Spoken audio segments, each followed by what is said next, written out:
So team, firstly, sorry that I sort of skipped a relatively big bit of this project so far on the rear axle.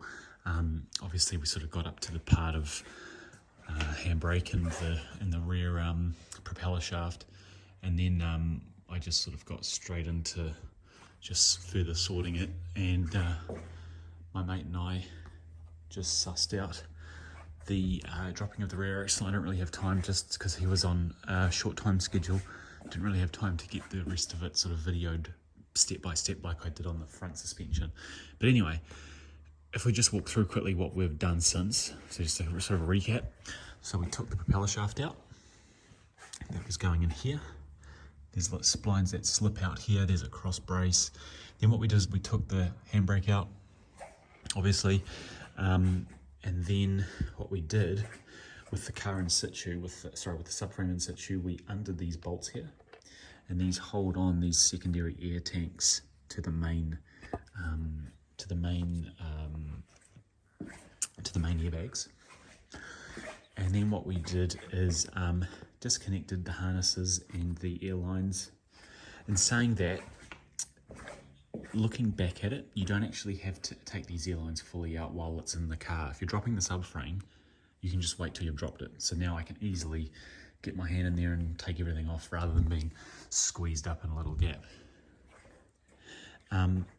So I've done that, so that's good. Now, one thing I screwed up on, team, that you need to bear in mind was I obviously didn't capture on video, I don't think, did I? I can't remember. You'll know because it would have been in the video, but the airbags here, I removed all the air pressure from the main reservoir, which is in the boot here. It's in the back. Might be able to see it, that big tank. That's the air reservoir. We emptied the whole system out to 3 bar, and I also in the computer system emptied the rear airbags apparently. But in saying that, I never actually heard the airbags make any noise. So when this was up in the car still, you know, these bags were fully inflated and were literally pushing these rear arms right down. And I wasn't really aware that that was actually like not normal. So after watching a few other videos, I realized that no, these actual bags were still, you know, were still full. Yeah, they're empty now. They were full, you couldn't move them, you just touched them and it was high pressure. So they were fully inflated still while the axle was in place, so I couldn't get them out. So it became obvious when I couldn't pry the airbag off of the little mounting plate here. So what we did was we got from the electrical store, where is it? From the electrical store, we put this little thing together. So it's a 9-volt battery. Brake fluid casually sitting there, which is not a good idea, but that's all right. We've got a 9-volt battery, a little electrical bridge thingy, and basically we hooked up a little connector to a 9-volt, and then we just simply had a positive and negative. And on the connector there, you can trigger it to release all the air pressure. So on the harness in there, team, ignore the top one, the bottom and the far right middle, those two, if you put a negative and positive on, you'll hear it will start releasing air. It'll go and it'll start releasing air. And then, now, I don't really want to wobble it too much because it's literally balancing on this big jack. But these are loose now. These airbags are fully loose, so I can just pull them out. So that was one hurdle we had. Now, another issue we had was, in doing it with these fully inflated, getting these main bolts out for the shock absorber and the airbag were major. We sort of like slightly wrecked the, I guess the hole where the bolt goes through. Like it's just got a bit of threading marks on it, but to be honest, it'll be fine. You know, it won't cause any issues. But now I know that these should have been fully deflated. If I did that, it would have been so easy to pull those bolts out. So, bit of a screw up, but otherwise very good. We've got it out of the car from this height on the jack safely, so that's a win-win for me, I think, for me and my mate who gave me a hand. So brakes, disconnected the battery, and so the SBC doesn't activate, and surprisingly a lot of fluid. So some of you guys might have some ideas on this here, but it literally leaked a good, as you can see, probably a good 300-400 milliliters of brake fluid out of these lines, whereas I normally take brake lines off, just say the 210 E55 and other cars I've done, take the brake lines off and it really just drips a few times and that's it. Whereas this thing kept dripping. So hence why 1 brake bag, 2 there, and 3. So I've possibly done it the wrong way. I know you can deactivate the SBC system via the control module or star, but I know you can also just simply pull the harness or pull the battery as well. So maybe there's a way to depressurize the SBC, which maybe I should have done that, because obviously it is a waste of good quality fluid, because this is literally being done only, this fluid and SBC module pump was only done last year, so only 8 months ago or so. Anyway, that's cool. So yeah, we just slowly dropped it out of the car, as you'll see in the video. Other than that, everything else has been pretty straightforward. So now what we're going to do, team, is we're going to take, I'm probably going to have to put something under this just to balance it a bit. It's not going to fall off, but it could rock a bit and it might just make it a bit awkward. But basically what we're going to do now is I'm going to take out these airbags with their canisters. They're all fully dismantled, so it just comes right out. We're going to put our new ones in, and then what we're going to do is give everything a little bit of a tidy up, and we'll probably chuck our new sway bar links on here and we'll do them up on the car. And also, of course, we've got our old brake lines here, so we're going to put our new brake lines on, and then we're going to raise this girl back up into the car. And one other little thing we're going to do is, using our tap and die set, we're going to actually clean these threads. Per the workshop information manual, it does say to recut the threads, so we're going to do that, and then hopefully we can start putting her back in the car and get her back on the road again, because I'm really eager to drive it now. If we look at the shock absorbers, these are cooked, which is a good thing, because that's why I bought new ones. I wanted them to be cooked. So if you can see here, they're literally like, you can just sort of sit on them and they go down, which obviously isn't good.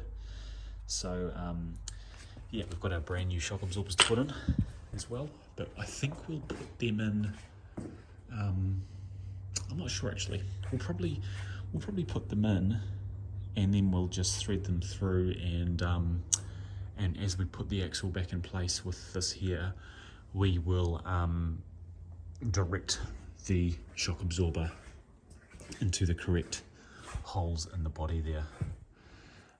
I would like to give everything a bit of a clean up as well actually, but just a bit limited on time. Continue. So team, I'm just doing a little extra step here. So we've got our subframe bolts, and per WIS you're supposed to recut and blow the threads in the chassis. So I'm just about to do that. You're also supposed to use new bolts on the subframe, which I really should be, but unfortunately I haven't ordered them. So what I'm doing anyway is I'm just cleaning the threads on them. So I'm just running a tap and die set. So I've got a, what's this one, a 12mm by 1.5 pitch on top of this, and it just cleans these threads up. Just gets a little bit of the gunk out of them. I'll show you a photo of it in a sec. Once I've done this bolt, you can see all the crud that comes off. Just a bit of engine oil as well to lubricate it. And then we just put this on top. And we just start making our way down gently. Counter turning it the other way every now and then, but these are pretty, these aren't that bad. And they're not cross-threaded or anything, so I'm not going to go overboard on it. So we just work our way down and work our way down the thread. and then we'll get on to doing the thread holes where the bolts go back into. So we've got a clean mounting setup for the subframe because we don't want the 470 horsepower in the E55 cracking or breaking the subframe connections, which has happened as per a Google search. Cool, let's continue. So team, that bolt's done. It's looking smart. Oh, you gotta love this. You gotta love these iPhones, eh? Look at it, can't even focus on the bolt. Look at it. Yeah, iPhone 13 Pro. I'm trying to tap on it, there we go. This is why, guys, you don't film YouTube videos on an iPhone. You can't really see it, but it looks real nice. We get the light around the other way, maybe that'll help. Oh my goodness, you think you could focus, wouldn't you? Anyway, this is the main sort of highlight, I guess. So if you look here on this, all that gunk, metal flakes, and obviously a little bit of leftover thread lock from the factory as well. So all that gunk's getting out of that bolt. That's just the bolt, not even the thread hole. So yeah, we've got a nice clean bolt now ready to go back in to hold that subframe together. So definitely this is a must, I think. Obviously you put a new bolt in, but if you're going to reuse them like I am, at least give them a good clean like that. Cool, do the last one and we'll go back inside. So team, we've got our internal thread cleaner now. Again, a 12mm by 1.5 pitch. So that's cool, our clean bolts are there. Now the one weird thing, this one's fine, like it's not bad, but for some reason I had a lot of water come out of this one here, which is slightly concerning. I don't know if anyone else knows why that would happen, but yeah, there was obviously some water in there for a while, and whether it's come through this hole at some point. And saying that, there's no actual rubber cover for that one, whereas you see here, this one has one. That'll be why.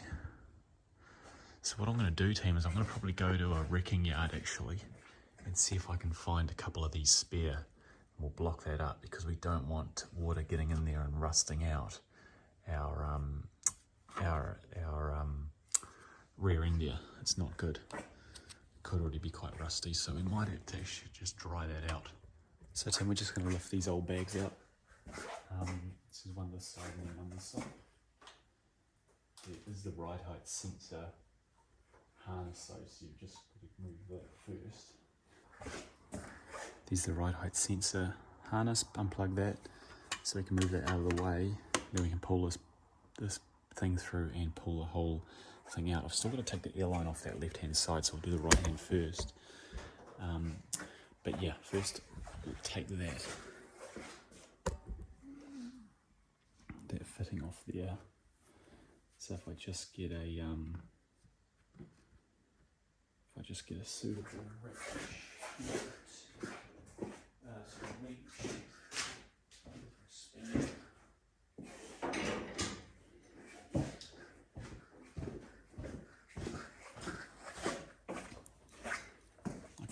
line off.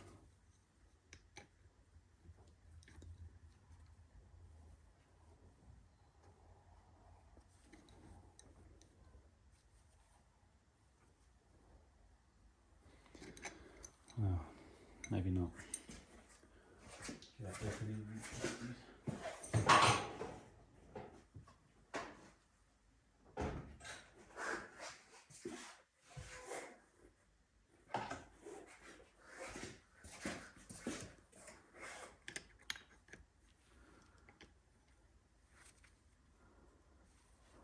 Cool, like that.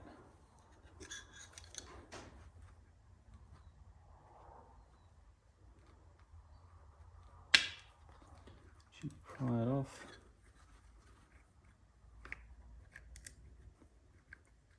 This tool I bought specifically isn't the best. Like, it sort of seems to not really actually fit it, which is a bit frustrating.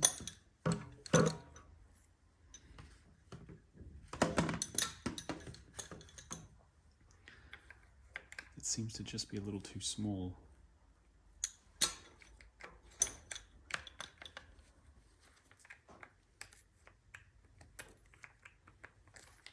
there we go. So that's the old one off. And you'll see here that it's got two parts to it.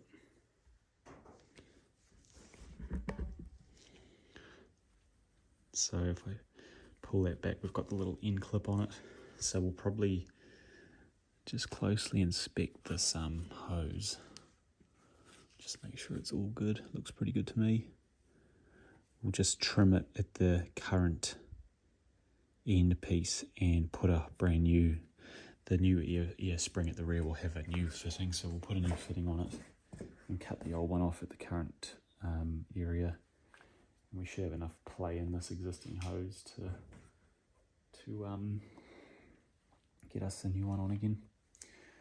Just to say, we've undone the air tank.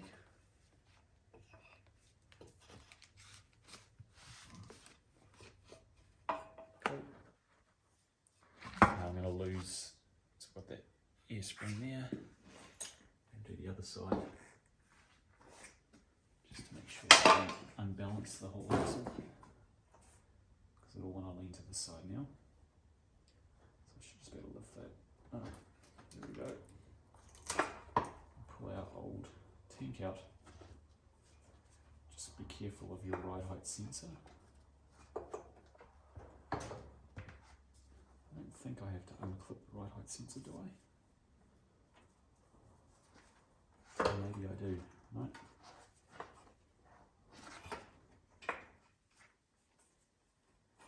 Right, there we go.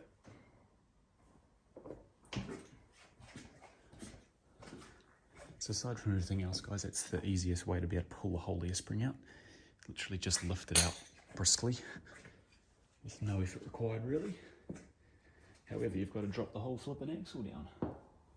So I guess you could say that's inefficient too. It's weird. It's like, okay, so there's the spring there. It's like it wants to sort of sit like this. It's quite weird. I think what we'll do, guys, is I'll open these up later on and just see what condition the actual airbag itself is in, and if it's in good enough condition, we can probably keep them as spares. Hey team, this is a update. So we've cut these threads and blown them out with air. Now we're going to move on to putting our new bags in, our new shocks, connecting up the air lines, just giving everything a bit of a tidy up, and then we're going to put this back into the car.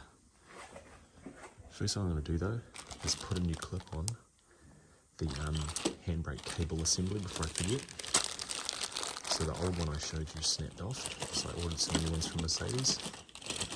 Got some spares, but if you go up under the car, where was it? Yeah, just see that one there, that's the broken one.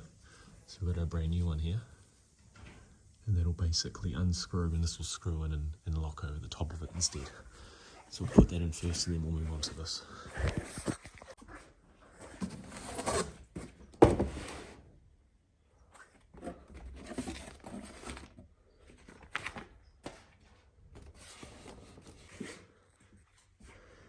Cool, so we'll first put this in, guys. Put this in where the spring fits onto on the body.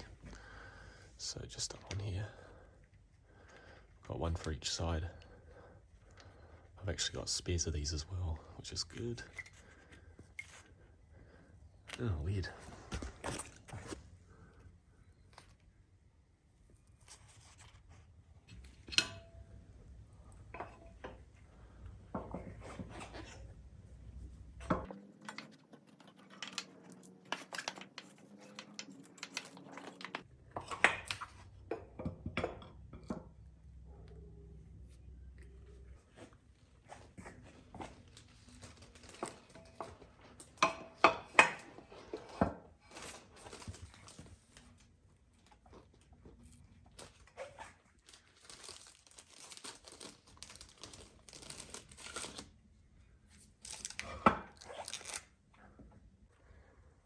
Right team, we'll put the new bags in. So we've just put the main bolt through the back here, and obviously make sure you incorporate the handbrake carrier onto that bolt as well when you put it back in, both sides. So now what we're going to do is just mount these external screws to the reservoir, and yeah, and then we've done that, and then we can start putting the new air lines on before we then put the new shock absorbers in place as well, and wire those in before we lift it back into the car.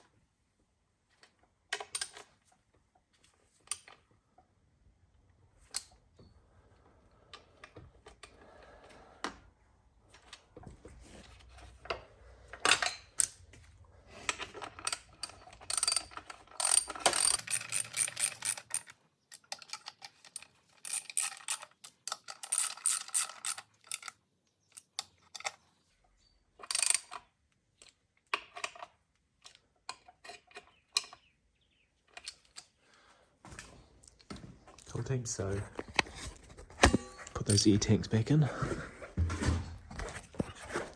So they cross over off the top here, over the top here. Now you'll see we've got the ride height sensor, so it attaches to the sway bar, and then this metal bar comes back to the sensor, and the harness here goes on top. So what we're going to do is just plug that back in. Just give it a quick spray with some contact cleaner, just because it's a harness that you probably will never get to without dropping the subframe again.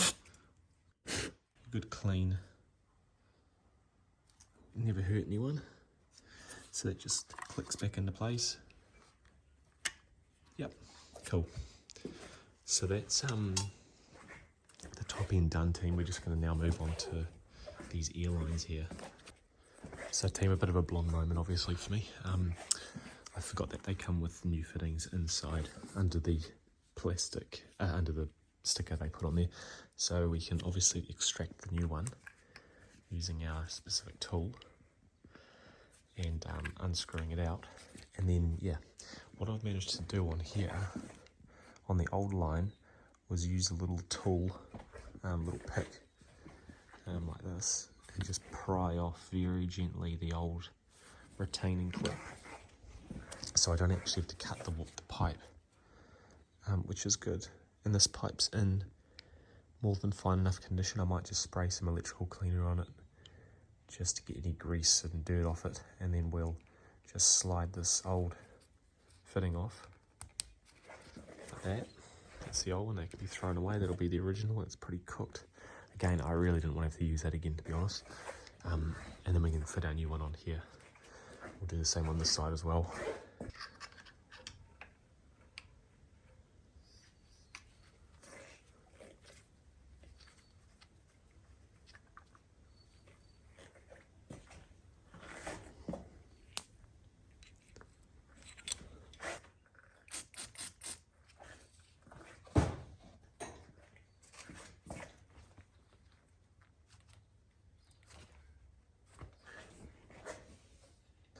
Cool, so we've got the the new fitting, guys, and what we're going to do is we're just going to take the little nut off the end here, and we're going to insert the new hose on.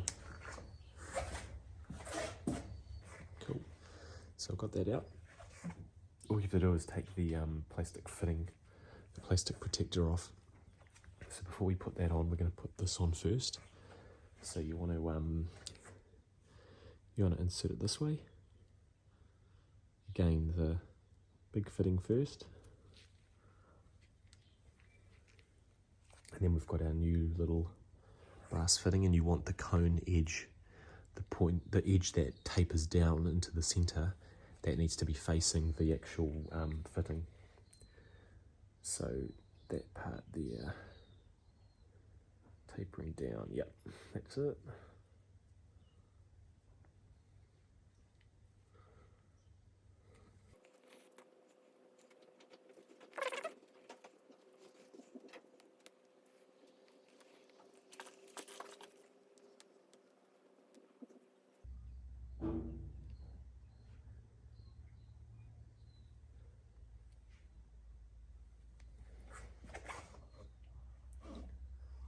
And then we just screw it in team. Was this done in 1995? No, I don't know why it says that. No, it's fucking not that old. That's hooked up. That's down there, that's all good. Those are all bolts as well. Yeah. Looks all good. Fuck, that's easy.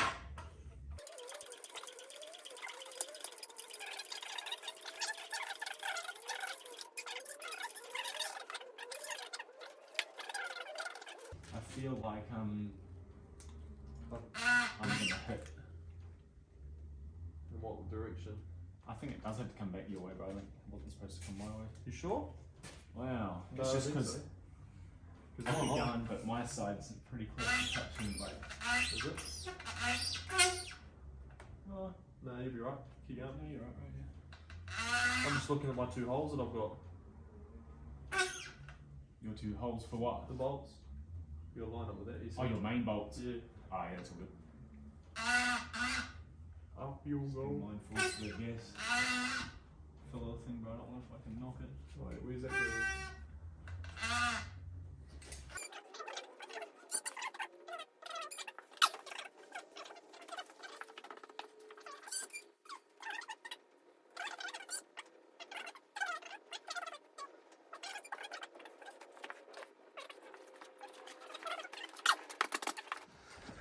Where's our brake lines?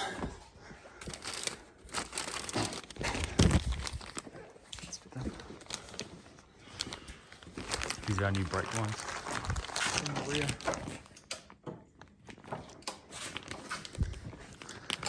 So we'll bring the car down and put them in. Yes, that should lock in and hold. Yeah, and then don't mean to hold the bottom. Yeah, if you can. Fucking shit all over it. Doesn't need a spray. Yeah, that's it. Yeah, you got it. Tight. Not too tight.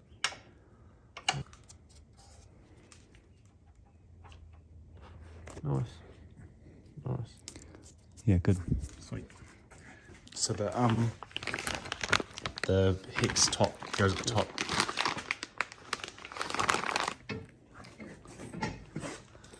Yep. Yeah, that's it.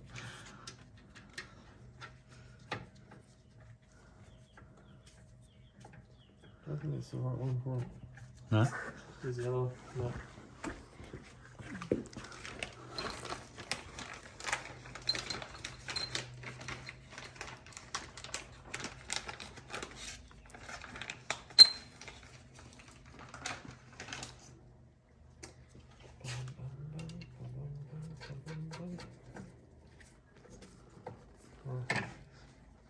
Alright. Yep. What's next, mate? Cool. That's good. Hey team, so we've put obviously the axle back. Now we've put the handbrake assembly back. And that, quite frankly, is the biggest bitch of this job. I'm putting it straight out there. At least for me it was. It might not be for you guys. I might have done it the wrong way. But what you have to do is you have to take a hex Allen key and fit it in that hole there, and you basically want to try and bring back this nut as far as you can in the carrier here. Before, mine was like way up the front, so this here wouldn't reach my my handbrake cable from the front pedal, so you just couldn't connect it. So I spent about an hour there trying to figure that out. Then yeah, figured out this. So twist this counterclockwise, and you'll find you can sort of gently pull this whole assembly back, which has these 2 arms on it. And then what you want to do is, well, actually, sorry, before you've done any of that, you want to pull this out, which holds this whole piece in place, right? Pull that nut out. And then basically what you want to do is, yeah, get that back as far as you can, and then in the gap here, there's a little gap here, it's hard to see without the torch, just wedge something small in that gap. And I was using one of the, where is, here it is, the Airmatic line, just little stop valves or plugs. I literally just shove that in there because naturally this whole thing wants to fling up back up this way. So I put something in there to block it to keep it there. Then you mount this bracket in place. Then what you do is get your spring ready, get it hooked up along here, because again I spent probably 45 minutes trying to hook this bastard up after I cocked it up the first time. So get this connected at the same time as you're sort of wiggling everything into place. Make sure those are hooked up. Make sure this then snaps into place. But before you do that last piece, just get this hook back in. So slide this assembly back into here, put the screw in, just loosely tighten it, then make sure you can hook this up, and you should be able to with that little clip in there still holding it out. And then yeah, you can slip this in, then you can go, okay, cool, tighten that up, make sure these three are tightened up here, and then you can pull your little retainer out and just sort of give it a wiggle and it'll sort of click into place. And then what you do is you test your handbrake. So I've tested my handbrake, so I've undone, yeah, good. So I've tested it with it engaged and disengaged on both axles, and it's at the moment it's disengaged, so that's good. It's freely spinning now, whereas before it was locked. So now what we're doing, team, is we're moving on finally. We're going to just put our heat shields back in here. So one heat shield here, one here. And then we've obviously got another heat shield that comes over the top, that covers basically over this stuff here, over the drive shaft. But that won't go back until everything's done. Then what we're going to do is we're going to start disassembling the gearbox here, and we're going to drop the gearbox out.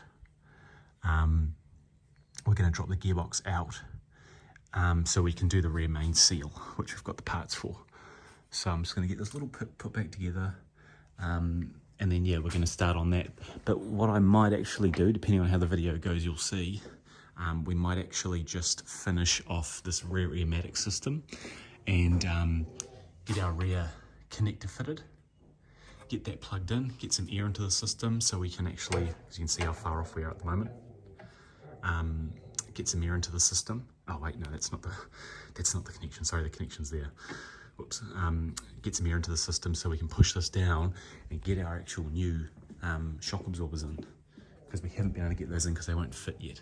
So we need to put some air in these bags first, and then we can get those shocks in and really basically put the whole back end together again, so it's ready to go down onto its own feet again. Let's continue. So team, we've put those heat shields back in the handbrake. What we're going to do just in the meantime, before I go down and get my parts for the Airmatic so we can finish the rear, we're just going to put some nice new front brake lines in, because we've got to bleed the SBC regardless, so we may as well do, because we've done the rear brake lines, we may as well do the fronts. And if we're going to bleed it, we may as well just bleed it once and have both those things done. So just check you've got your fluid topped up, and then you get an 11mm fleet wrench like I've got here. I'll just show you it. 11mm.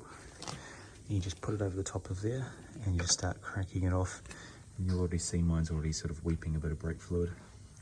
And then down in here we've got another one, this line here, but this is a bit bigger, so we can just use a open-ended wrench to crack that off anti-clockwise. Cool, let's get it done. Our wires there, we just want to make sure we don't get any brake fluid in those hoses. So just be careful, team. Don't want any brake fluid in our electrical harnesses.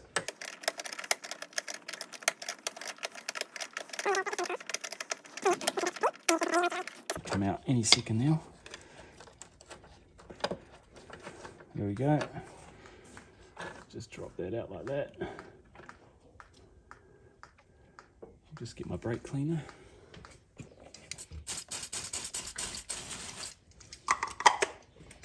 Cool.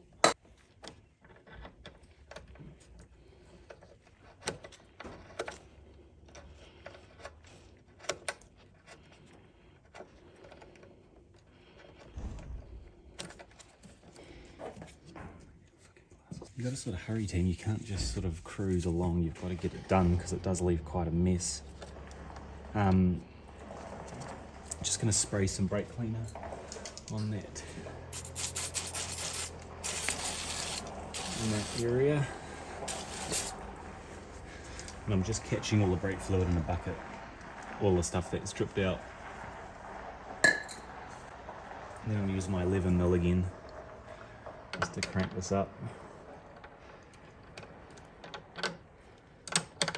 So it's nice and tight. Not too tight, but nice and tight. You'll feel when it's just right.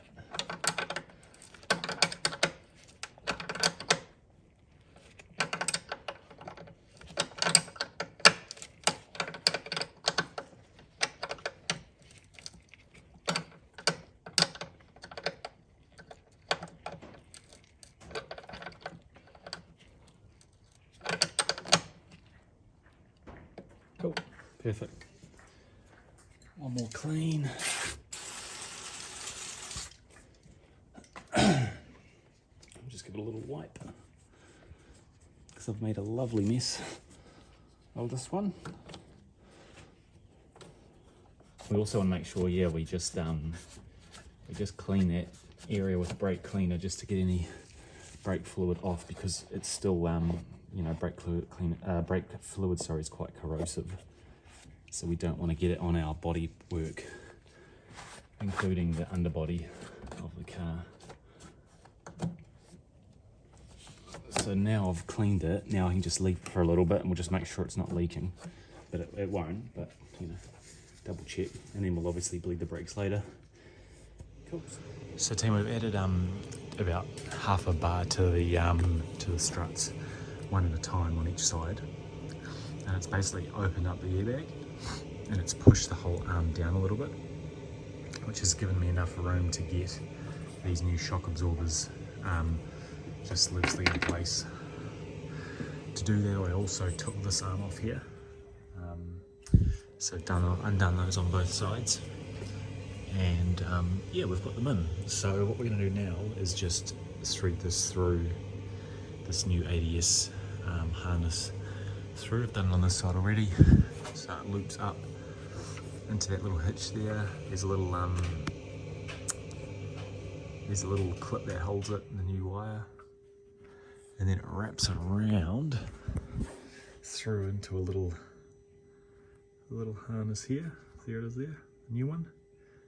Then it goes over the top of the fuel tank filler pipe, through there, and then back down through here, and then out into this bag. So this side's the same pretty much, except for there's no fuel filler pipe, so it's a bit easier.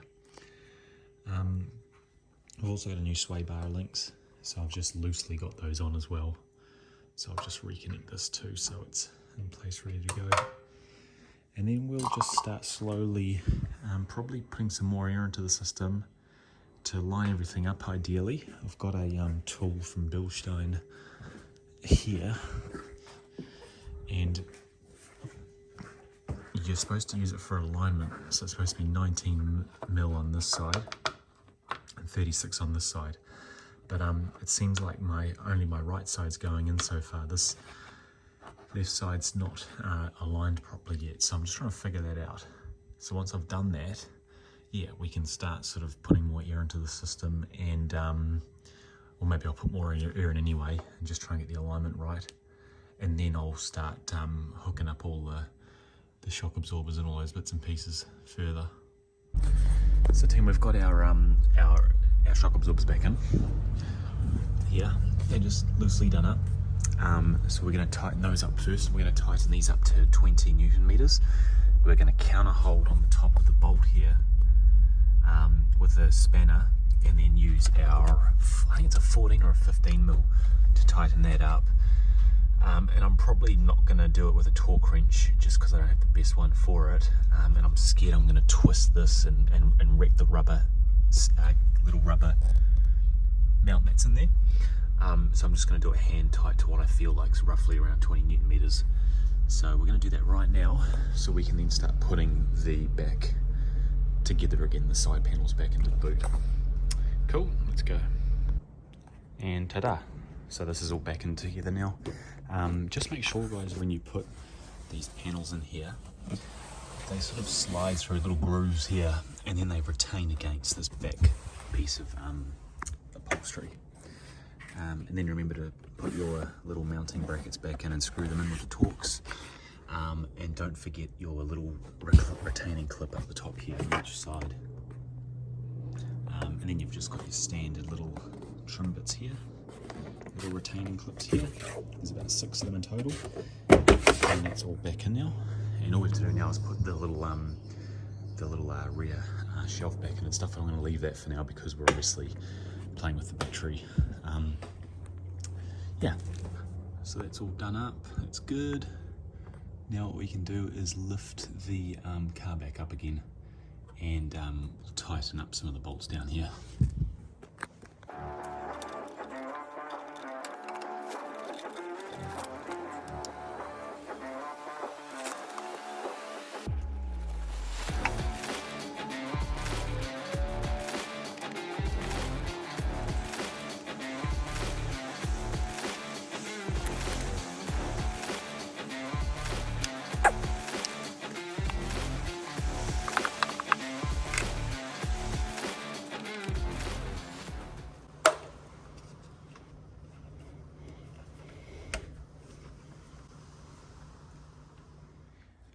Right, team, so bit of confusion here with this process for me. I think I've got it right, but basically we've put our airbag in, we've put our shock absorber in. We've what I've done, and I'm not sure if I'm right, but according to the videos I've watched, it is we've basically put this arm up to a certain angle using this tool from Bilstein here that fits between with this track rod out of the way, fits in between the gaps here, and basically I used the transmission jack to lift it to the right height so that this would then fit in. When it's fitted in, then we've torqued this to 150 Newton meters. I've reused the original self-locking nut, so I might have to actually get a new one soon, but just for now we've used that. We've torqued that up to 150 Newton meters, and I've just lightly done up everything else. So the torsion bar, the sway bar link, the shock absorber bottom link, the track rod again, and yeah, so the only thing that's torqued is the airbag nut. But because we've used the transmission jack to push the wheel up, it is sort of simulating a condition of the suspension already being in the actual driving condition. We're not doing it with the suspension fully down because obviously we don't want to tighten up our bolts and torque them when the suspension's not in driving condition. But anyway, so we've done that. I think that's fine. Our little tool did take a bit to get in there, our blue balancing tool, but I got it to the right sort of height, probably a good 2 or 3 inches up, and then it fitted in nicely. So yeah, we torqued it then. So what we're going to do is basically we're going to now finish by putting the fender liners back in, up in here. And we're going to finish doing that. Once we've done that, we're going to then put the drive shaft back in, put the exhaust back in, and the heat shield that goes between the drive shaft and the exhaust. And obviously our little our drive shaft center bearing attaches in here. And I've got a new bearing for that and a new little sleeve that covers the spindle or the gear there. And we're also going to re-grease that. Now before I do that, this will be in a separate video. I'm going to drop the gearbox out of the E55 and we're going to replace the rear main seal just before we put everything back together. So I've already got that here. I've got the plate that's on the rear of the engine, and I've also got the rear main seal, which is this part here. So those are going to go into the back of the engine. So we're going to drop the gearbox out and do that first. So check that video out. That's going to be separate because this one's already very long. And we're also going to do a separate video. I might not record it now, I might do it later, but our diff's leaking from the left seal here, the left output seal, so we're gonna fix that as well, but that'll probably be a separate video.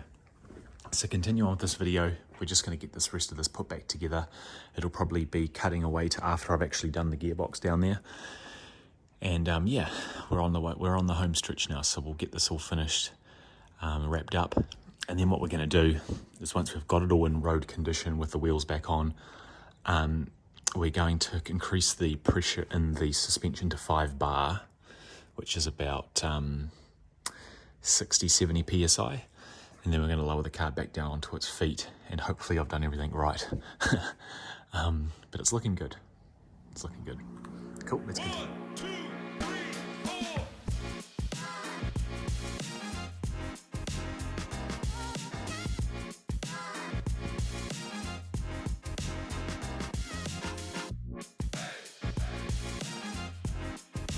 So team, the morning's come, she's all finished.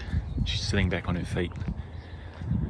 Oh, I can't tell you how good that feels, honestly. It's like so good. Everything's working, brakes are working, Airmatic's working. She's looking sharp as ever on her brand new Bilstein airbags all round, brand new shocks. Ready for a wheel alignment today. And we'll go for a nice drive this afternoon after work and enjoy what we've done. So guys, we've got the E55 running now with brand new suspension. Now, this video is about a week after I'd finished the job because I wanted to get it all sorted. And impressions so far are very positive. So the positive things first, the car's just so much tighter. And that'll be primarily from the rear shock absorbers. It makes the car just feel more solid on the ground, more planted. Going over potholes even and things are smoother now. They're not as like jittery, they're a little more like controlled. They're still, you know, you still feel them obviously. But everything just feels solid, which is awesome.